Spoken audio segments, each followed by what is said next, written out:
Hi guys, welcome back to the channel. Sellers, in today's video we are going to Poland, and the title of this video says these are what you should not do in Poland. I think I've done a little bit similar video about this, but this is a different person. I would like to know what he's trying to explain about. Yeah, if you're new to the channel, cheers, welcome. Thank you so much for liking, like Jackie M. Thank you. I really do appreciate. Don't forget to subscribe to the channel, like the video, share it, leave your amazing comment, okay? And yeah, let's head over to what he has for us today. I know it's gonna interest you. All right, do it. Boom! Cześć ludzie! What's up people? Hola amigos, that here. Welcome to another episode. I see all these YouTubers making videos about what not to do in Poland. Don't make these mistakes in Poland. I'm actually happy that they're making those videos, because at the end of the day, what we want is to showcase Poland and to make sure that more people out there can see the beautiful country that Poland is and the great people the Polish people are. But when I think about the things that you should not do in Poland, I think we need to go deeper. So come with me and let's see what are the real things that you should not do in Poland. okay, so it's the real things. All right. If there's one thing that you're going to avoid doing on this list, this is the one. Don't refuse a babcia's offering. Polish people are very well known for their hospitality. They are incredible hosts. They're welcoming and they love to share their things with people, especially things that have been crafted and a lot of time has been put into it.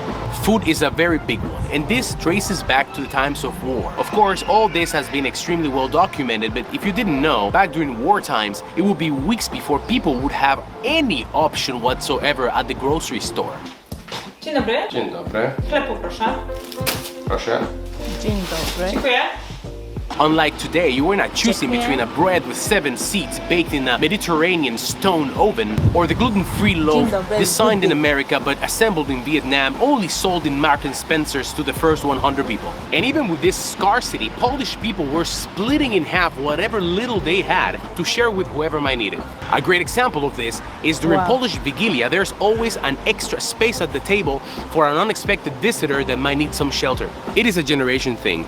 Polish grandmas, although a little old and maybe a little tired, will always find strength and time to show love. And usually they do that by giving you things, especially food. You don't eat fish? Nieważne. Oh, you're on a diet? Nieważne. You're vegan? You're vegan? Shit, that's a lot of butter. Nieważne. Nieważne. Doesn't matter.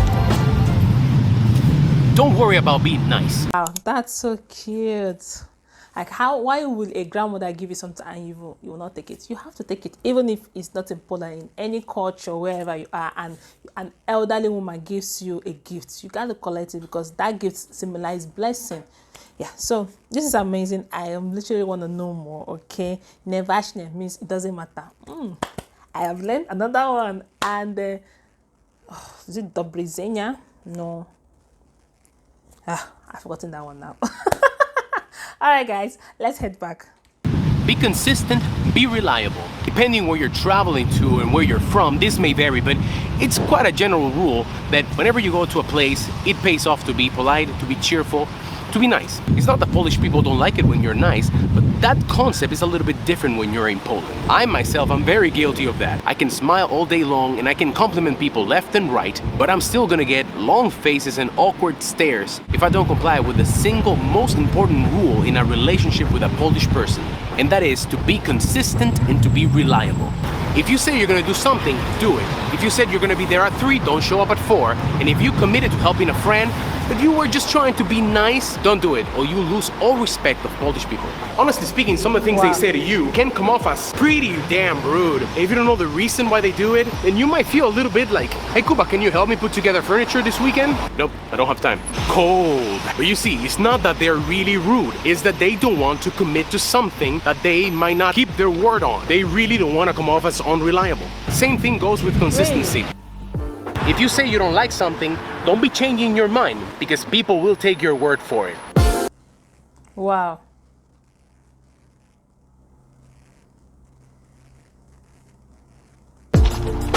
Stop all that fairy tale bullshit and let's complain together. If there's one thing that Polish people love more than vodka and pierogi babci, is to complain. But here's the thing, there's an art form to complaining in Poland. There are certain rules that you have to adhere to.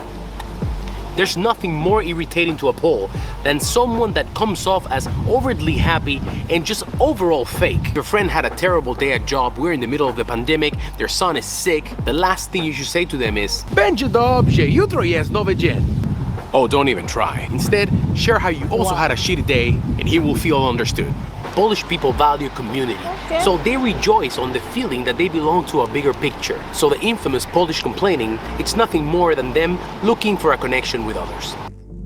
So next time you hear someone grumble, show some camaraderie and let them know how you're also going through something similar. As counterproductive as this might sound, I promise you, in the end, they will give you a big smile. If you want to go to the next level with Polish people, don't just go for the words, go for the body language. Just say here is just people connecting with people. I love their community. Like, ever since I started doing research and a lot of amazing stuff about Poland, okay, I have seen that the one thing they have is community, okay. They know how to communicate with other fellow people, okay. Like they have this human love and awe, which is just so awesome.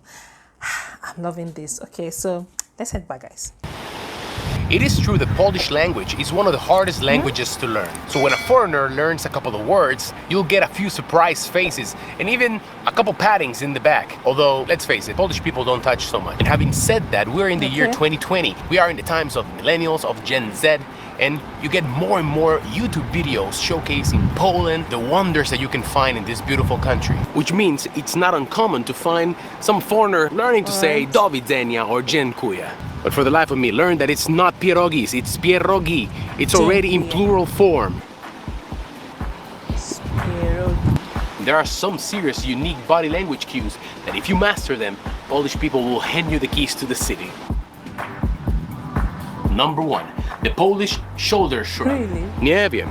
Tak, tak, tak. Number 2, the circle of trust. Polish people have what I called a circle of trust. It's an imaginary ring that goes all the way around them, where they feel uncomfortable whatever is close to this imaginary ring. Let's say this is a person. If that person comes inside my ring, that is a no-no. And number 3, voice volume and polite interruption. For me to explain voice volume and polite interruption, I'm gonna need Carolina's help.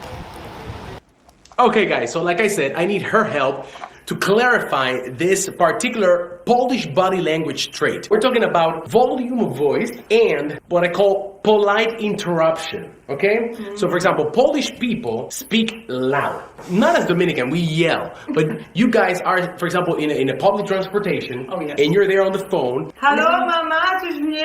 Yeah. Exactly. Why does that happen? Why does it happen? They're real loud. I don't think anyone has the answer to this question. Okay, so for example, if a foreigner that is going to start incorporating some of that Polishness, what should I do? Like, for example, to me it's very hard to speak when people are listening to me, so I'm like, I'll call you later. I think it's more important that in a group that you learn to deal with the interruption. That takes us to the second part, which is polite interruption. Polish people interrupt I love how you called it polite. each other. I call it polite because they don't mean, you guys don't mean to interrupt people, as in like rule, like shut up. It's more like we are speaking in a group of people here, and all of a sudden someone just right? Yeah, interjection. So like what I'm doing now to you. there you go. So learn that one. The final thing is, think like a Pole, not like a tourist. It's so common to hear tourists say, Poland is so cheap, everything is so affordable, the food is delicious, what an amazing nature. And all of that is true. But Polish people know this, and this is my particular opinion. And they're not gonna say anything because they are very humble people, but there's a lot more to being Polish. There's a lot more to Poland. And frankly, there's a lot more things that probably you should not do in Poland than what I can cover in one video. But if you wanna get closer to the beautiful group of human beings that Polish people are, I think it's important that you start thinking like a Pole. When you go over to visit, get off the beaten path, explore the villages, talk to the local people. They love meeting foreigners. Because at the end of the day, long gone are the days where societies remain closed. Polish people want to explore the world. Polish people want the world to explore them. So come on over and enjoy the pleasures of Poland. Boom! Wow. That's all, guys. That's the end of the episode. I hope you enjoyed it. I'm gonna ask you to share this with a friend. Doesn't matter if it's I did Polish, doesn't matter enjoy it. where they're from. And to be honest with you, if you're a Pole, cut me a break, man. I'm one of you.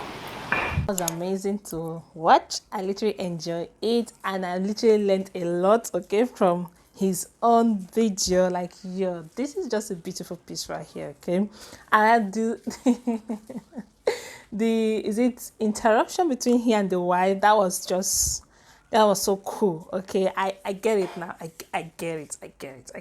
All right, guys, let me know your thoughts in the comment section, and I'll see you, my besties, in my next one. Until then, stay safe, stay blessed, positive vibe everywhere. Dziękuję. Do widzenia.